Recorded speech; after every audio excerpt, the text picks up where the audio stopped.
불의옥잠이 또 방해하러 가네. 아예 지금 걷어내도록 하겠습니다. 밤 이어놓은 거리로 그대는 떠나려 내게 입맞춰 주었네. 난 너에게 한마디 인사도 못하네. 그저 눈물만 짓네. 새벽 어둠 속에 그대의 미소 볼 수가. 왼쪽에 올라갔는데 떡붕어입니다.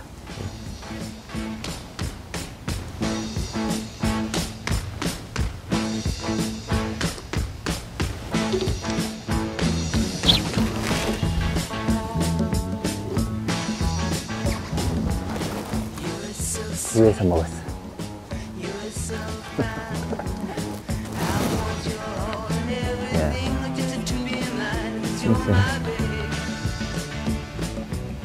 우와, 강준치.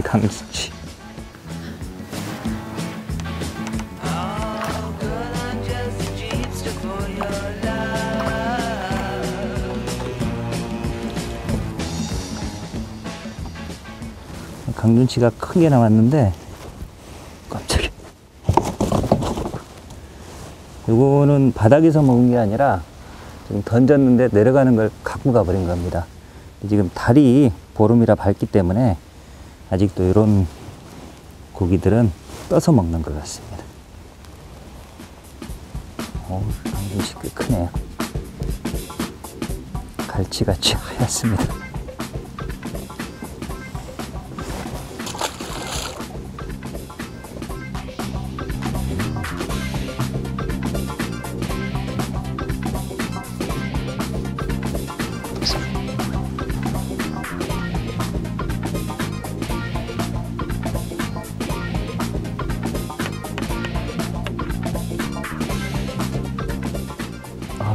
또 잉어.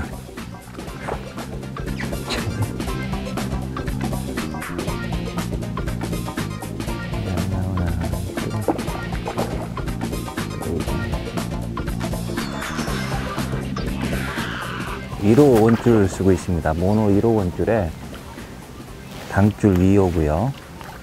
네, 미는 없는 말을 쓰고 있는데, 아까 그 강준치 큰 것도 걸렸고, 또 지금 잉어 지금 두 번째인데, 이게 제압만 이렇게 하고 있으면 잉어가 큰 게 걸려도 모노줄로 충분히 버틸 수 있습니다. 대부분 못 버티는 게, 이게 당황해 갖고 막 뒤로 가버리든지, 낚싯대를 90도 뒤로 이렇게 드는 분들도 있거든요. 그러면 낚싯대가 부러집니다.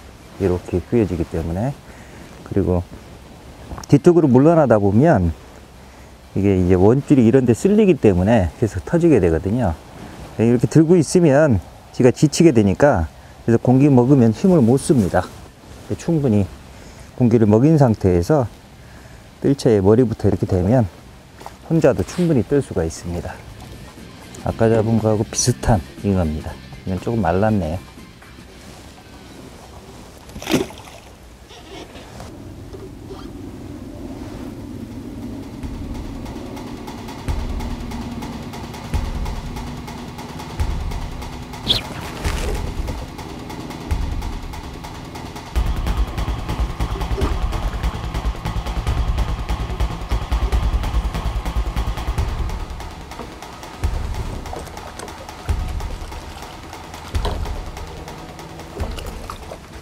좀 전에 강준치하고 잉어 잡고 큰 덩치들이 휘저어나서 그런지 한동안 입질 없더니 지금 붕어가 한 마리 나왔습니다.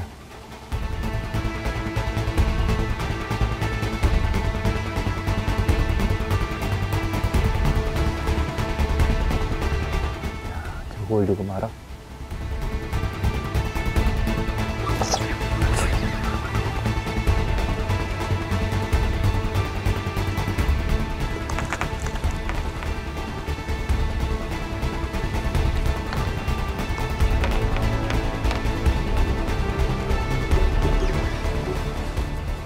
밤이 깊어지면 입질이 좀 나아질 줄 알았는데 요거는 조금 올려놓고 가만히 있네요.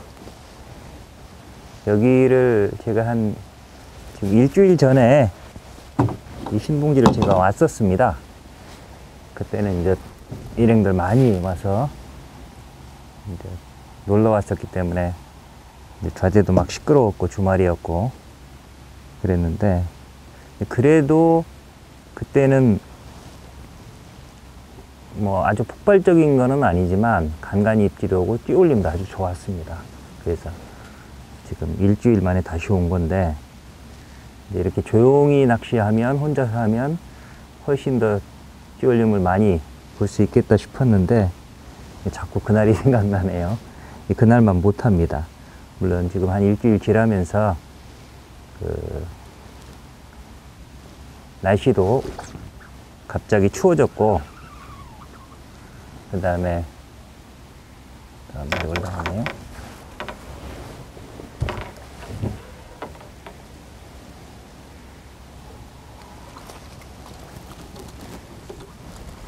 날씨도 많이 추워졌고, 또 이 보름달이라는 악재가 있는데, 역시 이게 밤에도 이 중층에서 떠서 활동하는 그 강준치가 활동하는 거 보면 이 보름달이 확실히 낚시 악재는 악재인 것 같습니다.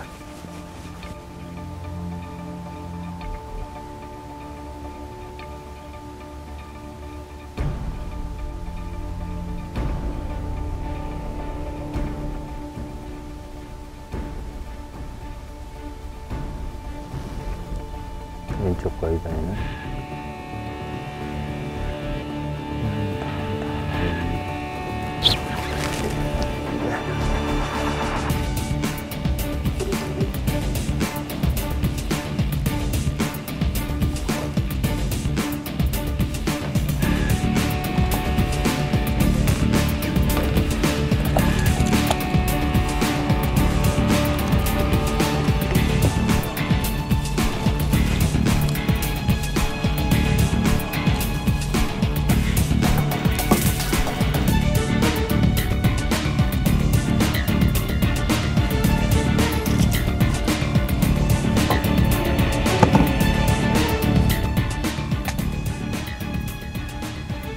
양쪽 다 입질이에요.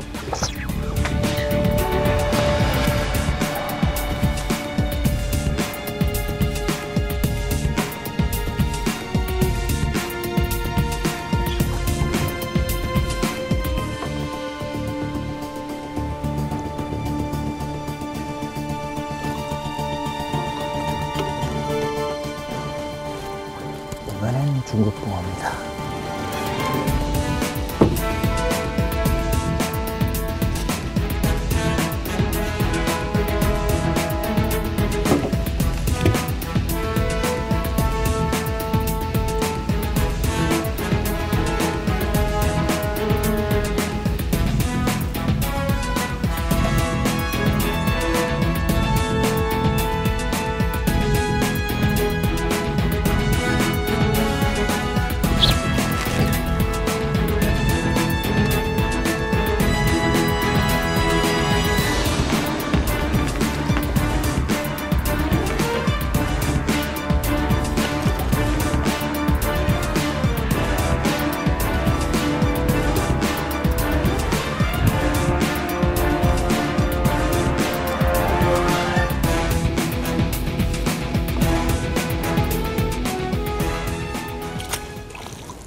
또 이거.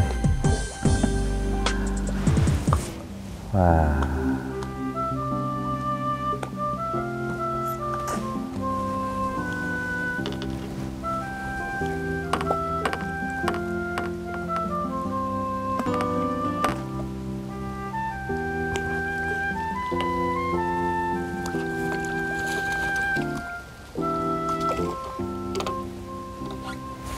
잉어들도 찌를 올려서 좋긴 한데 기대하는 것들은 아닙니다.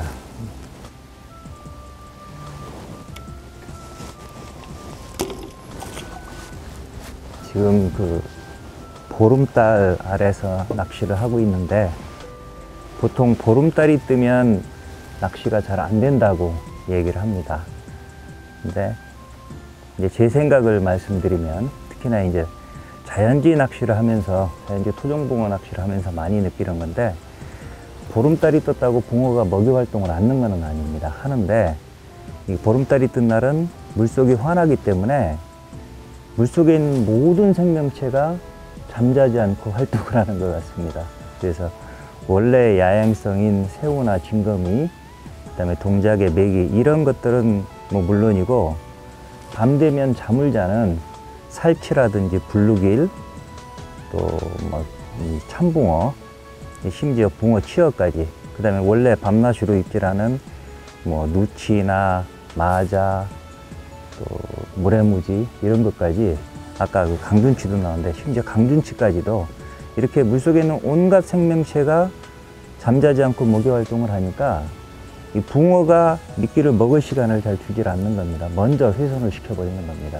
그렇기 때문에 보름날 낚시를 해보면 계속 뭔가 건들기만 하고 잡어만 나오고 붕어는 안 나온다, 이렇게 생각하는 것 같은데, 오늘 같은 경우도 지금 계속 붕어가 오기 전에 이 등치 큰 잉어하고 강준치 같은 그런 등치 큰 그 물고기들이 이 주위에 있기 때문에 붕어들이 기대했던 것만큼은 입질을 안 해주는 것 같습니다. 근데 웬만큼 뭐 손맛을 봤고, 또 아침 낚시가 있으니까, 또 가을에는 또 해 뜨고 나서 아침 낚시도 잘 됩니다. 그러니까 휴식을 취한 다음에 아침에 일어나서 아침 낚시를 이어가도록 하겠습니다.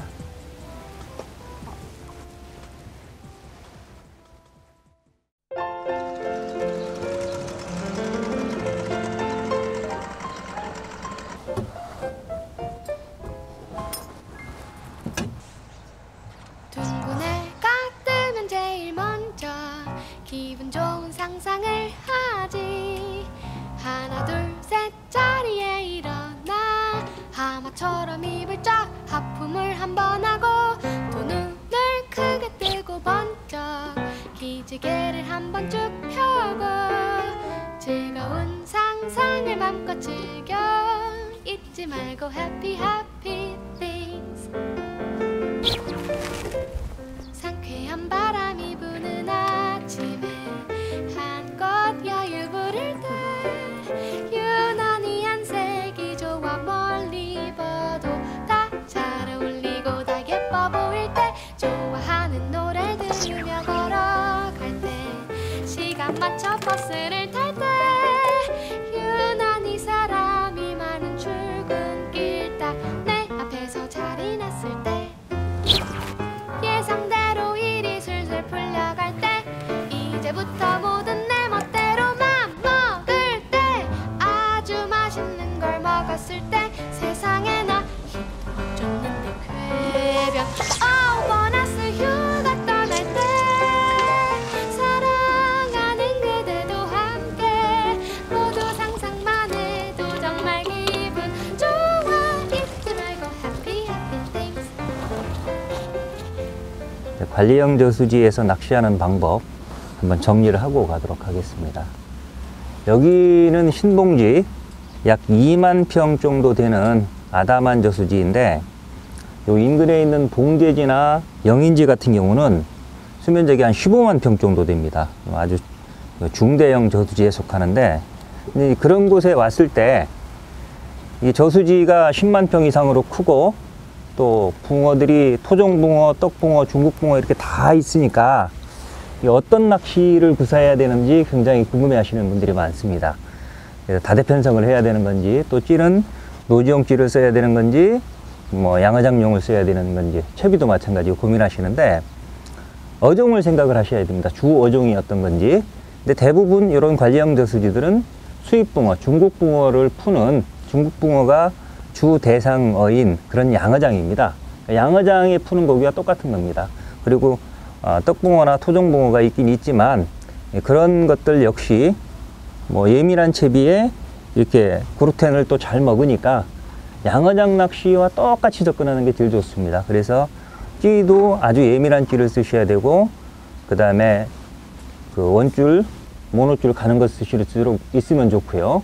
그 다음에 목줄도 좀 길게 쓰시고 미늘 없는 바늘 쓰시고, 모든 부분을 양어장 낚시와 똑같이 생각하시면 됩니다. 그래서 규모만 좀 클 뿐이지 규모가 큰 양어장이다, 이렇게 생각하시면 됩니다. 그리고 대편성 역시도 보통은 연안에서 한다면 아마 그 3.2칸대를 치는 게 좋을 겁니다. 남들하고 또 비슷하게 해야 되는데, 이렇게 좌대에 올랐을 때는 혼자 팔 때, 그러니까 사람 좌대에 3명 이상이 탔다, 그럴 때는 좀 긴 데를 치는 게 좋습니다. 한 3.2칸대 정도 치시는 게 낫고, 이렇게 조용히 1명이나 2명 정도 좌대에 올랐을 때, 이때는 한 2팔대 정도만 치셔도 충분합니다. 그렇게 하고, 이제 양어장이나 관리형 낚시터에서 제일 중요한 부분이 사실은 투척하고 이제 템포 낚시인데, 이 투척하는 방법은 제가 여러 번 강조드렸지만 반스윙으로 하셔야 됩니다. 그래서 찌 하나를 놓고 그거보다 한 30에서 50cm만 떡밥이 멀리 떨어지고, 그 다음에 찌도 다시 한번 접어치기식으로 해서 멀리 날아갈 수 있도록 그렇게 해줘야 되는데, 이거는 이론으로 되는 부분은 아닙니다. 수없이 연습을 하셔야 되고, 근데 이제 저도 하다 보면 안 되는 날이 있습니다. 양어장 낚시를 자주 하면 자연스럽게 되는데, 이제 오랜만에 오면 저도 부자연스럽고 잘 안 되고 하거든요. 근데 그러니까 의식하고 반스윙 낚시를 하시되, 만약에 바람이 분다든지 해서 좀 푸싱이 됐을 때, 예를 들어서 찌보다 한 1m 이상 더 날아갔다, 그러면 걷지 마시고 그냥 놓을 때 낚싯대를 원래 내가 10cm로 놨다면 한 20cm 정도 이렇게 놓으십시오. 이렇게 놓고 기다리다가 찌가 딱 서서 3분의 2이나 한 반 정도 내려갔을 때, 그때 낚싯대를 원래 위치로 밀어주는 방향으로.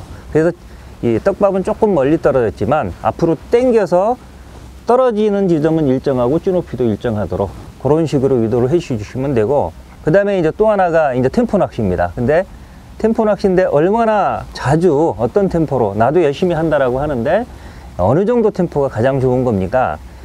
초기 집어 시에는 거의 두 찌를 같이 보면 안 됩니다. 한 바가지 정도는. 하나 딱 안착되고 나면 이쪽 걸 걷고요. 그 다음에 이거 하고 걷을 정도로. 물론 이쪽 걸 던졌을 때 이게 제대로 안착이 안 된다든지 반스윙 하다 보면 엉킬 수도 있거든요. 그러면 이쪽 걸 던진 거를 다시 걷는 겁니다. 그런 식으로 해서 거의 두 찌를 같이 안 본다, 하나만 항상 본다, 이렇게 생각하시면 되고, 어느 정도 집어를 해서 이제 잡아내는 상황이다 그러면 두 찌를 같이 보되 1분 정도만 본다라고 생각을 하십시오. 그래서 1분 정도만 보다가 입질이 없으면 바로 먼저 던진 거를 걷어내는 겁니다. 그런 식으로 하시고, 또 가끔은 보면 대부분은 내려가서 바로 1분 안에 반응이 오는데 조금 기다려줘야만 입질이 오는 경우도 있습니다. 그런 경우에는 한 3분에서 5분까지도 기다려주는데, 문제는 기다리면 기다릴수록 템포가 늦어져서 이 집어가 흩어들어진다는 겁니다. 그래서 양어장이나 이렇게 관리형 저수지에 왔을 때 가장 중요한 게, 한 마리를 잡아내는 것도 중요하지만 고기를 계속적으로 모으면서, 묶어 놓으면서 잡아내는 게 더 중요하다. 요거를 꼭 염두에 두시기 바랍니다.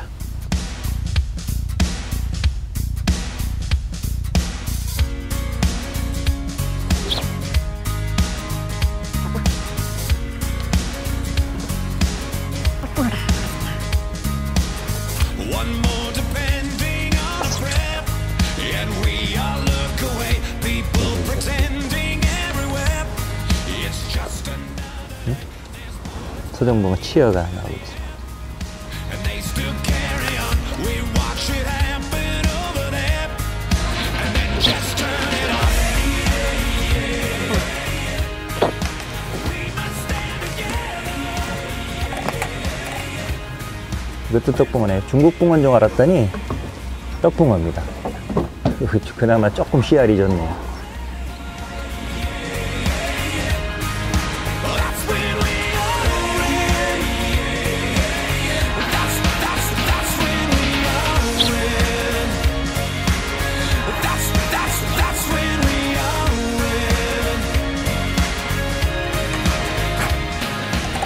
win. 토종 붕어입니다.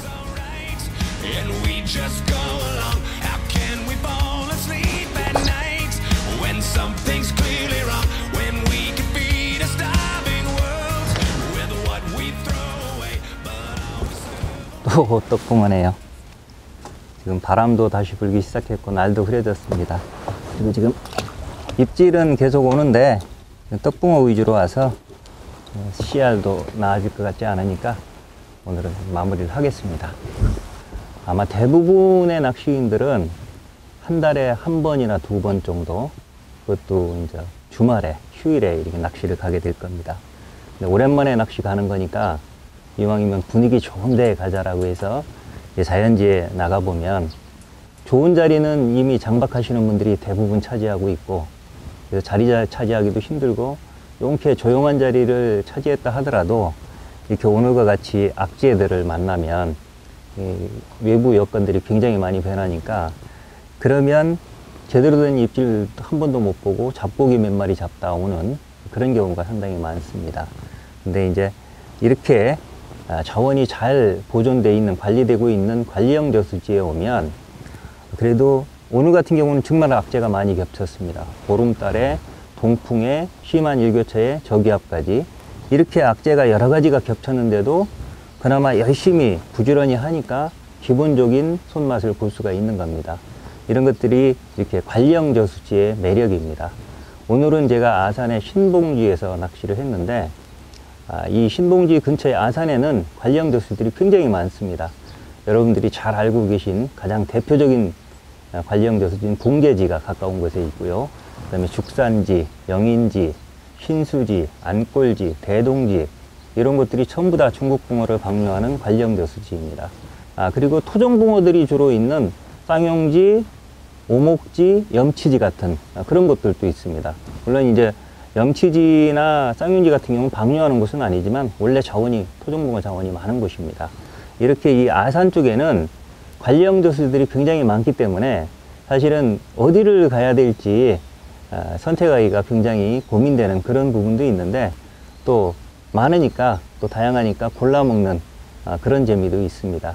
특히나 이 주말에는 장소 잡기가, 낚시터 선장이가 굉장히 힘든데, 또 혼자 파다 하더라도 이렇게 수상자대에 오르면 친구들하고 나란히 앉아서 다른 사람들 간섭받지 않고 조용히 낚시할 수 있는 그런 장점도 있습니다. 그러니까 넓은 저수지에서 자연지 분위기도 내면서 하루 저녁에 한 50번 이상 많은 손맛을 좀 보고 싶다, 그런 분들은 이 아산권에 있는 관리형 저수지 한번 내려와 보시기 바랍니다. 머무는 철부지 머무는 무지개 머무는 생을 쫓아가는 시계 바늘이다. 이렇게 소자하고 낚시 의자 이렇게 결합해서 사용하시는 거 아마 처음 보셨을 겁니다. 제가 가끔 이렇게 저대에서 일박 낚시할 때, 오래 낚시할 때 쓰는 방법인데, 이 소자 같은 경우는 기동성 면에서는 아주 좋습니다. 그래서 이 템포 낚시할 때 굉장히 좋은 방법인데, 단점은 엉덩이하고 다리가 좀 아프다는 겁니다. 엉덩이 아픈 거는 방석을 뭐 푹신하게 하면 되는데, 특히나 이제 키가 크다든지 또는 등치가 크신 분들은 이 소자는 좀 옹색할 겁니다. 그래서 허리도 아프고 그런데, 그럴 때 일반 낚시 의자하고 이렇게 결합해서 이렇게 다리 사이로 낀 거거든요. 그럼 이렇게 뒤로 쭉 빼서 쓸 수도 있고, 이렇게 앞으로 당겨서 쓸 수도 있고 하니까, 이 소자의 장점과 낚시 의자의 편안함을 결합시켜서 사용하는 방법입니다. 일부러 이거를 구입하지 마시고, 이미 소자가 있고 낚시 의자가 있다면 이렇게 결합해서도 한번 사용을 해보시기 바랍니다.